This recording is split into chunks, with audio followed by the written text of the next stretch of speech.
Hear the latest news behind this Brazilian star, as reports suggest that we are looking to make another effort to sign Bruno Guimaraes in the summer window. To move on, reports around Joao Felix staying on a permanent move continue to grow and get more positive as we have fresh reports coming out from Portugal, and it does seem like Mason Mount could be leaving us at the end of the season. Here's today's latest news. Right now we've got a ton of things to break down and discuss. As I posted on my community page, I have to do a double upload, so stay tuned for the next big news drop because I have to talk about the future around Hudson-Odoi. So I hope you guys enjoyed today's video. If you're loving the content, if you're liking the positivity around this club right now, then hit that like button. Let's get 2k likes. And of course, share your opinions behind today's stories as well too, without wasting any more time. So let's start with things and let's talk Mason Mount. Now, Jacob Steinberg from The Independent released an updated story today, and we learned the actual figures behind the current negotiations around Mason Mount because, as we know at this point in time, negotiations have reached a standstill and won't recontinue until the start of the summer window. But we have made things incredibly clear. We don't want to recreate that situation which allowed guys like Rudiger, Christensen and many others to leave on a free deal without receiving any money. To this day, I think it's incredibly poor, and I do feel like the previous board have to take a massive L by not getting any of these guys over how many months, of like 18 months, to not agree to a new deal. We offered them both way too little money, and personally I think the negotiations around Christensen were a bit poor in my opinion. I didn't like the fact that even Thomas Tuchel kind of like punished Christensen for not agreeing to new terms. That's got nothing to do with him, and I think right now, we're seeing these guys shining at Real Madrid and Barcelona.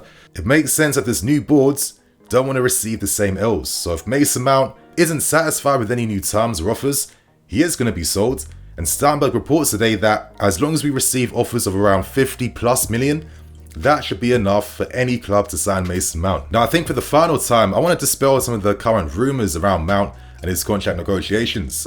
No, he isn't asking for 300,000 a week. He's never asked for that. That's a crazy report, and I don't know where that rumour came from, honestly.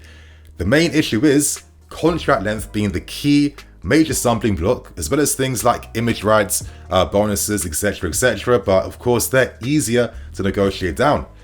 Mount and many English players don't want to be signing deals over 5 years.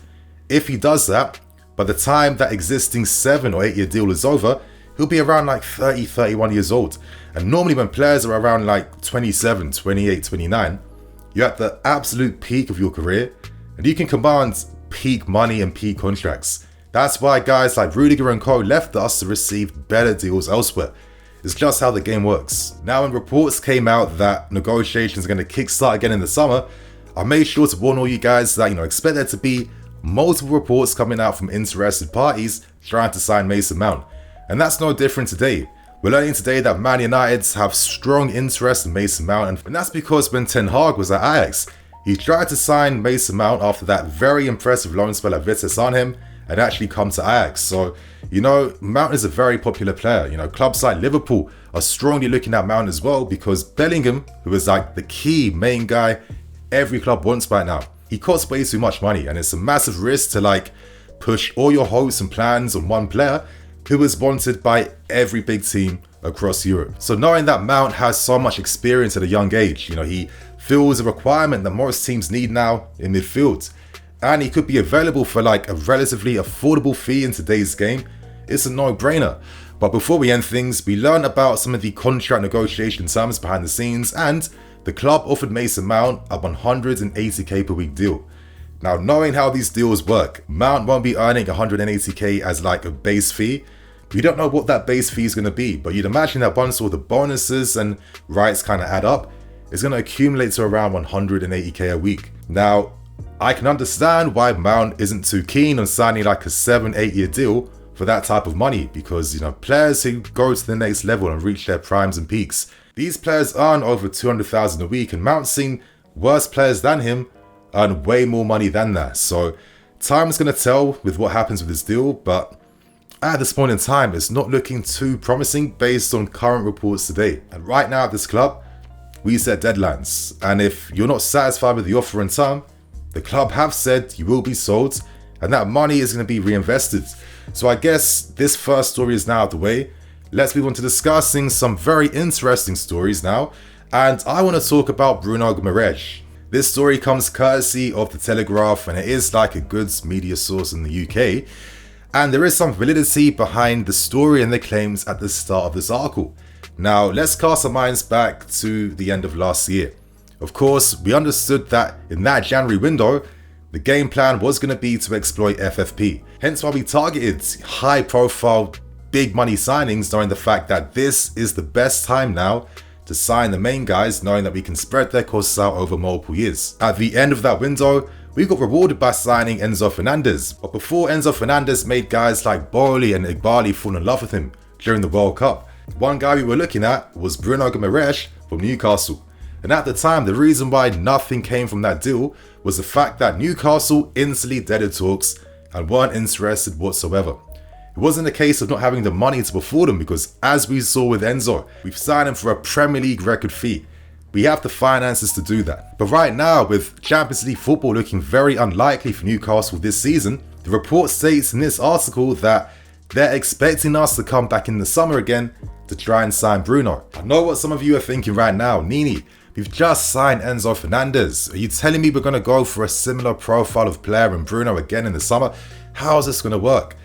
Bear with me, I'm going to share my thoughts behind this, but let's continue with this story. Right now, some of Europe's best clubs are actively looking at the player. You're looking at Pep Guardiola, who absolutely loves him and would love to sign him for Man City.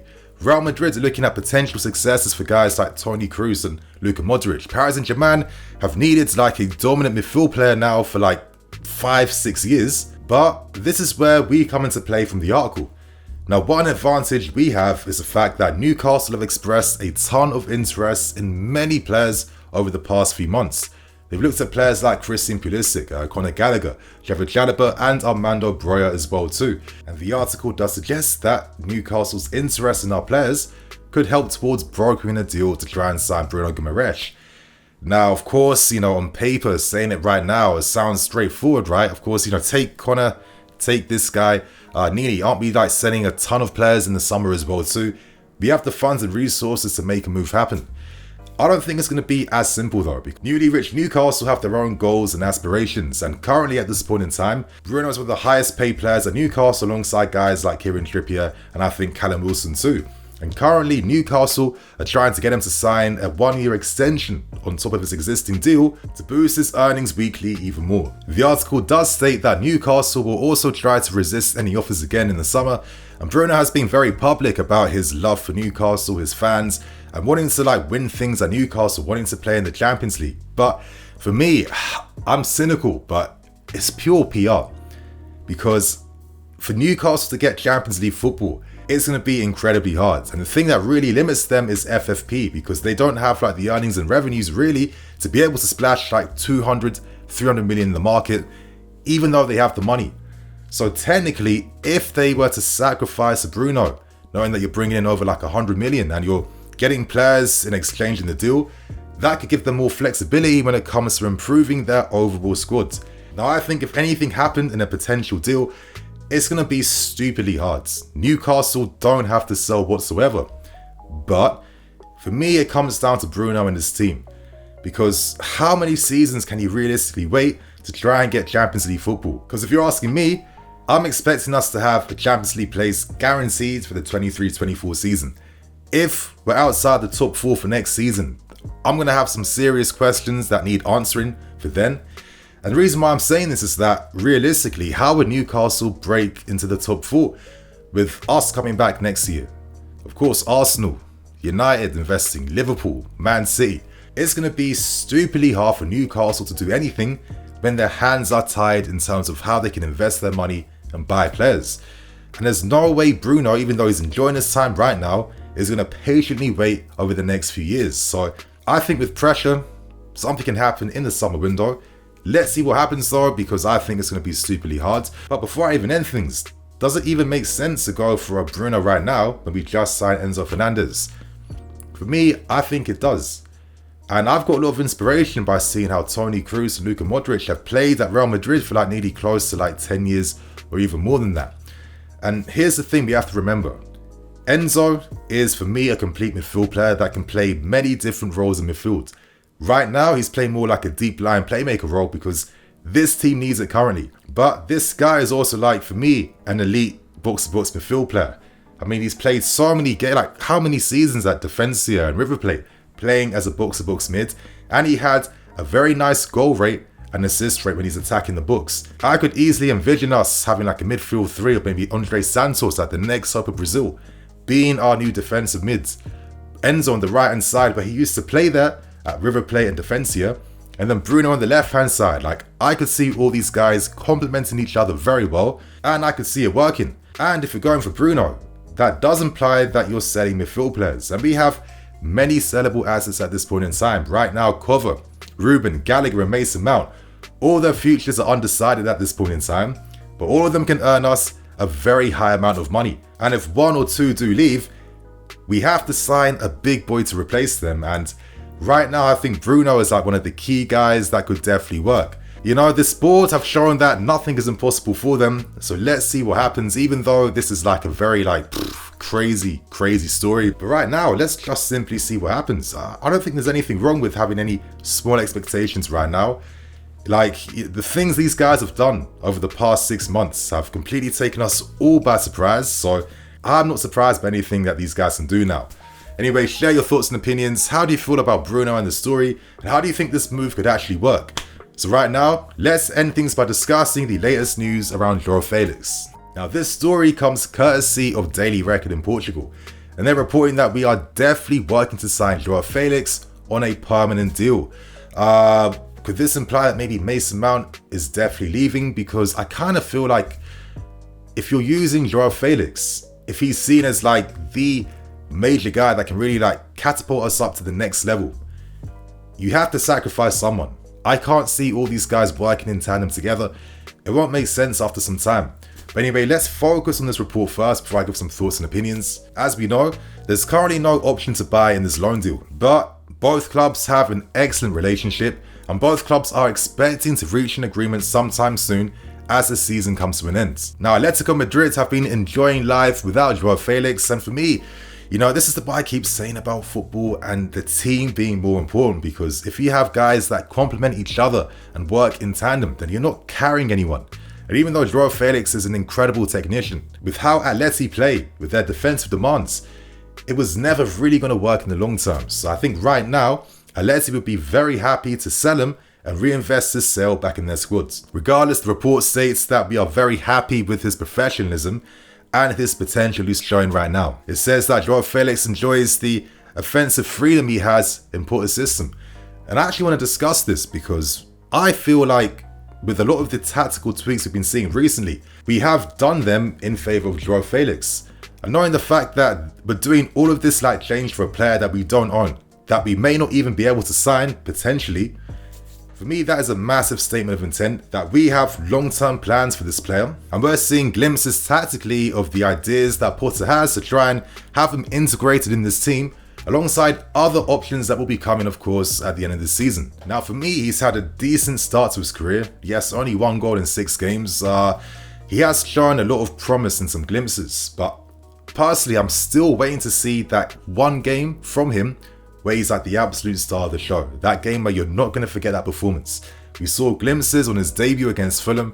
It has kind of like died down a little bit, but he has shown that he can offer something. So I'm hoping that Felix uses this opportunity right now to step up even more, because there's tons of faith behind him.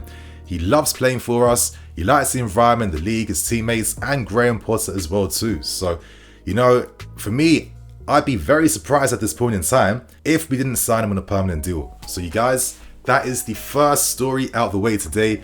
I hope you all enjoy. Hit that like button and please share your thoughts and opinions as well, because, you know, these news stories are still important because so many things are still being cooked up behind the scenes, and we haven't even finalized like our grand vision at this point in time. But it's exciting for me personally to talk about these stories. Regardless, you guys, I'm going to wrap things up. I'm Nini FC. This is BlueLionsTV.